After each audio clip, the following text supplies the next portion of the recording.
Fifth Wheel just released its new bike, so we'll take it for a spin. I'll give you my thoughts on if this bike provides enough fun and if it might be right for you. Fifth Wheel introduces this new Torrent 2 and comes in at a price of $1,500 at the time of this video. This new bike is equipped with a Bafang 750 watt motor that provides 85 Newton meters of torque. Equipped with Shimano products, this will come with a 7-speed cassette and is also equipped with a tourney derailleur, which these are a little bit more entry-level products. The bike is also equipped with a front headlight and rear tail light. Even though it doesn't function as a brake light, it does provide enough so you can be seen. The bike also has a rear rack which is capable of holding up to 55 pounds, and it does have suspension to help carry this load, which this front hydraulic fork and the rear shock are semi-adjustable. This fifth wheel bike is equipped with Kenda tires that are 26 inches tall and 4 inches wide, which this all-terrain is becoming pretty popular across many bike lines. This bike is equipped with hydraulic disc brakes and also has an easy button layout, which the LCD color display is easy to read and it does look nice. And to power this bike, it does come with a thumb throttle, and to slow it down you will have 180mm disc brake rotors. Now this bike is equipped with a removable battery if you would like to take it out and charge it that way. This just removes with your key and a button, and then you can also see the state of charge while the battery is outside of it. And this is a Samsung battery, so it is quality, and it's 48 volts at 20 amp hours. Now this bike did come in at just about 83 to 84 pounds with me weighing it. Okay, test time. This is when I like to try the bike out with no battery assist to check the gearing. Some of these bikes are so poorly geared for how heavy they are, you can't even really pedal them without the battery. So I'm going to put this in its lowest gear and see if I can make it up this hill. Okay, well, this is definitely better geared than a couple other bikes, but this is usually where I stop, and I am doing this one-handed. And look at that, I might make it. Gonna make it. Gonna make it. Looks like I actually might make it, which I had a feeling this was geared better because the low gear was actually pretty good. So at least they did that right. Okay, that was one of the first times I could make it up a hill on one of the heavier e-bikes without any assist at all. That's with the battery off and everything. They actually geared this one a lot better than some of the other ones, so that makes it to where when you are pedaling up a hill and even using the battery, you can help assist it more, and if the battery dies, at least you can kind of ride this one home. So that is kind of a good thing. Okay, now we're going to turn it on and we'll see the display come up. We're starting at 100%, and this really doesn't have any miles on it, only 1.3, but check out that torque. That's one thing I noticed with this bike when I first got it. It's really torquey. Look at this. And away it goes. This is one of the better 750 watt motors, but we'll get on with our test and move to the next section. Okay, downhill brake test. This is where I like to see if the brakes are any good, because some of the rotors are too small for these heavy bikes with a heavy rider, and you would be surprised at how much brake fade you can get. Now, I've done this test a lot of times going down this hill. I try to maintain like 20 miles per hour or less. And as we come around here, still doing pretty good. And I'm about 200 pounds with my gears, so overall this is doing pretty well. I've had some bikes, they're already brake fading really bad right here because they're just so heavy. Okay, and down at the bottom here, and not too bad.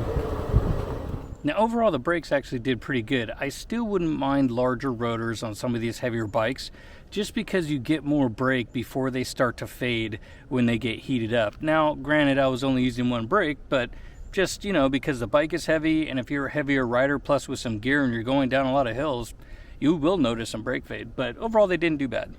Okay, this is Heart Attack Hill. This is like a mile-long hill climb, and by the time you get to the top of it, if you were walking or regular biking, well, you'd feel like you'd have a heart attack, so we'll see how it does.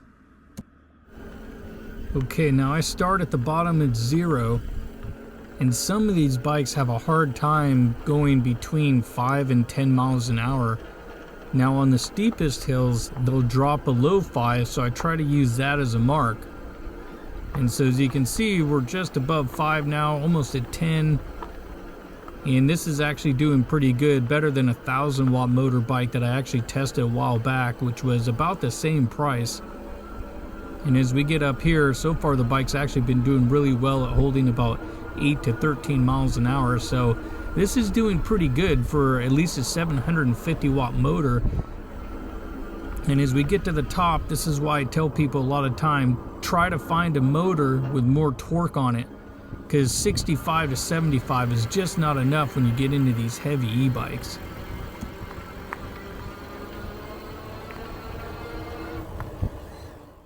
Now I'm curious as to what you guys think of this bike so far, like as far as the looks. Let me know down in the comments, but so far this bike has been enjoyable to ride, and if you like the video, smash the like button for me, but we'll continue on. Okay, speed test. So this is me using the throttle only, and it's about 0.5 miles an hour off after I've been watching this for a little bit, but this is as fast as the bike will take you on throttle only. Now, if you notice, I'm not pedaling, and this is just again throttle, but as I start to pedal here in a minute, it's not really going to change anything. So as I continue to pedal and keep the throttle on, it pretty much stays at this 20 mile an hour mark. As soon as I let off the throttle, then away it goes. So it's kind of locked out at 20 until you start to pedal, which even though this does say torque sensing, it's only torque sensing from gears 1 to 3. As you can see, I'm pedaling really crazy and fast, and it does go 28 miles an hour. This is where it tops out, but I can also pedal slow. So right now I'm free pedaling, I'm not giving it any torque really, and it's going 28 miles an hour. So gears 4 and 5 are more of a cadence type pedaling versus a torque sensing. Now, as far as ergonomics on this bike and overall comfort, I found it to be set up really well. Now, me being 5'11", I felt that this was set up pretty nice to where I'm not hunched over, but I'm also not sitting straight up. And overall, this bike does provide a nice smooth ride, so it is enjoyable to cruise around on and just check out the sights. Now when it comes to distance and exploring, I had no problems going all over my city. I ended up doing over 20 miles and only used up 50% of the battery with me pedaling. And as far as on-road and off-road, the tires had no problem with transitions of gravel and loose dirt and just going from back to gravel and onto the road again. Okay, pros and cons time with the bike. Now overall, you know, I think this bike actually is not bad if you can get it on the sale price at $1,500. This is better than some of the other bikes that I've seen around that same price. Now, one thing that is kind of nice is the frame, because it's a step through. You don't have to go up and over with the bar that's typically on a traditional bike. Now overall, the seat is not bad. I did just over 20 miles, like 22 miles on this bike. Any farther than that, I would wear some bike shorts that are padded or something.